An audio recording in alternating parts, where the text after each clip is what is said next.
किशन, अरे ए किशन, कुठेस मित्रा? राम, अरे ये आत ये. काय करतोयस? मटर पनीर बनवतोय. खाणार आहेस? काय खरंच? बघू दे तर जरा. अरे मुळ्याची भाजी आणि पोळी आहे. अरे चल रे, मुळ्याची भाजी कोण खाणार आहे? अरे आम्ही खाणार ना. मग तुला काय वाटलं? खरंच मी मटर पनीर बनवतोय? अरे यार, माझ्या गरीबाच्या नशिबात कुठून आलंय मटर पनीर? ते आपलं कधीतरी कुणाच्या तरी लग्नात खायला मिळतं. हो रे यार, मागच्या वेळी पूनमच्या लग्नात खाल्लेलं होतं. ऐक ना, तू पण लवकर लग्न करून टाक. काय म्हणालास? लग्न? का रे बाबा, मी स्वतंत्र आहे तुला बघवत नाहीये का? अरे तू लग्न केलं तरच मला मटर पनीर खायला मिळेल ना. अरे बाबा, पण मी कुठून खायला देणार तुला मटर पनीर? माझी हालत तर तुला माहितीच आहे. असं म्हणून किशन आपल्या तोडक्या मोडक्या झोपडीकडे बघू लागला. काळजी करू नको रे, आपले पण दिवस येतील बघ. अच्छा, आणि श्रीमंत होऊन काय करणार आहेस तू? अरे मटर पनीरची लाईन लावीन मी. सकाळी मटर पनीर, दुपारी मटर पनीर आणि रात्री पण मटर पनीर. अरे बास कर आता. सगळ्या जगातलंच मटर पनीर संपवणार आहेस की काय आता? रामच्या बोलण्यावर त्याचा बालमित्र किशन खूप हसू लागतो. तो पुढे काहीच बोलला नाही. किशन खूपच गरीब होता. तशी तर परिस्थिती रामचीही चांगली नव्हती. दोघांची शेती आसपासच होती. काही वर्षांपूर्वी त्यांचे वडील एकत्रच शेती करायचे आणि आता हे दोघेही असंच करत होते. मग दुपारी जेव्हा हे दोघेही मित्र शेतात काम करत होते तेव्हा अरे किशन, यावर्षी कसलं पीक घेणार आहेस तू? मी गव्हाचंच पीक घेणार आहे. गहूच बरं आपलं. पोळी बनवा, मग त्याच्याबरोबर कांदा मीठ चटणी घेतली तरी काम होऊन जाते. काय झालं? हसतोयस कशाला? मी विचार करतोय मटर पनीरचं पीक घेईन म्हणून. चांगलंय. जेव्हा पीक येईल ना तेव्हा मला पण बोलव. मी पण खायला येईन. किशन भलेही पैशाने गरीब होता, पण मनाने तो खूप दिलदार होता. कमाल तर तेव्हा झाली जेव्हा त्याच्या शेतात गव्हाचं खूप चांगलं पीक आलं. त्याने काही क्विंटल गहू विकले आणि बाकीचे स्वतःसाठी ठेवले. मग एका संध्याकाळी अरे कुठे चाललायस तू? अरे खूप दिवस झाले आजोबांकडे नाही गेलो, म्हणून त्यांना भेटायला चाललोय. अच्छा, परत कधी येणार आहेस मग? 2-3 दिवसात येईन परत. किशनचं आजोळ 2 गावं सोडून त्याच्या आजी आजोबांचं घर होतं. त्या गावाचं नाव होतं चंबलपूर. आपल्या नातवाला बघून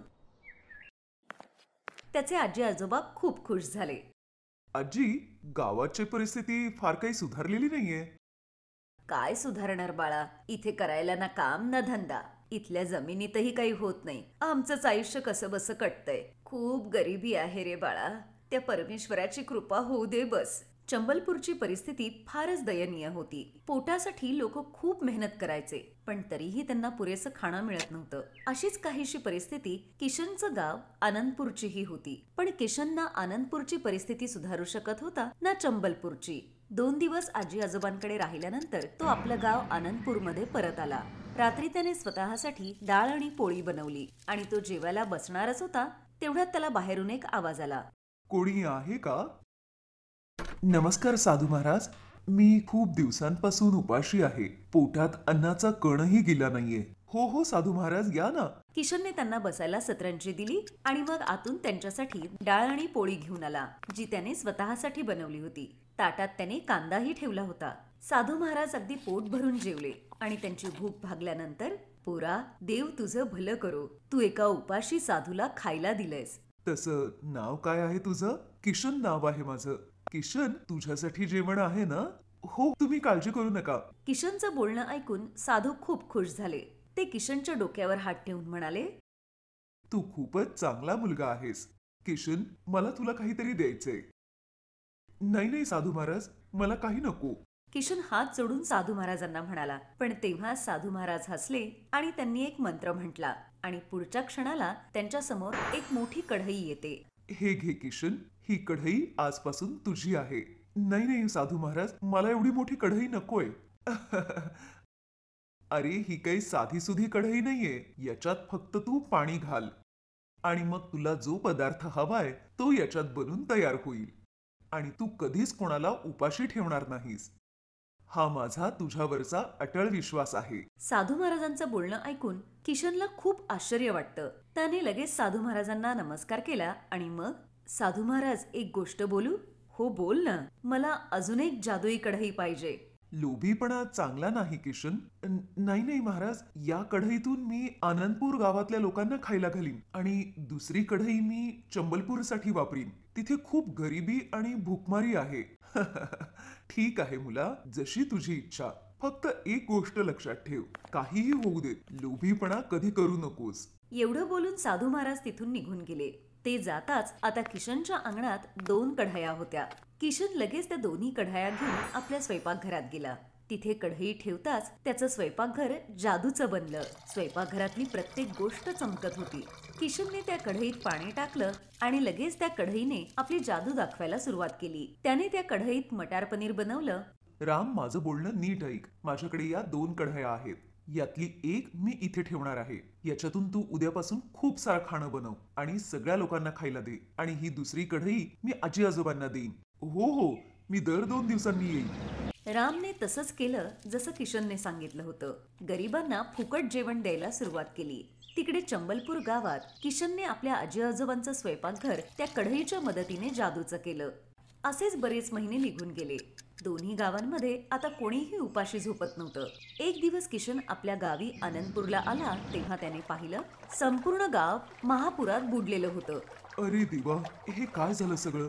ही कसली शिक्षा देतोय देव? किशन असं बोलतच होता तेवढ्यात त्याच्या बाजूला तेच साधू पुन्हा प्रकट झाले. महाराज, तुम्ही? पण यांनी काय केलंय? तुझ्या मित्राच्या मनात लोभीपणा निर्माण झाला होता. तो त्या जादुई स्वयंपाकघरातून खाणं बनवून ते विकत होता आणि गाववाल्यांना जेव्हा या जादुई कढईबद्दल कळालं तेव्हा ते ती कढई लुटण्यासाठी प्रयत्न करू लागले. या सगळ्या गडबडीत त्या कढईतलं पाणी खाली पडलं आणि या गावात महापूर आला. या सगळ्यांवर दया करा महाराज आणि या सगळ्यांना वाचवण्यासाठी उपाय सांगा. त्या सगळ्यांनी माफी मागायला हवीये. हो, आम्ही माफी मागतो. आम्हाला माफ करा साधू महाराज. ठीक आहे, मी या गावाला अगदी पहिल्यासारखाच करतो. साधू महाराजांनी मंत्र म्हटला आणि पुढच्या काही क्षणातच महापुराचं सगळं पाणी त्यांच्या कलशात आलं. त्यानंतर सगळ्या गावकऱ्यांनी लोभीपणा न करण्याची शपथ घेतली आणि मग सगळं छान झालं.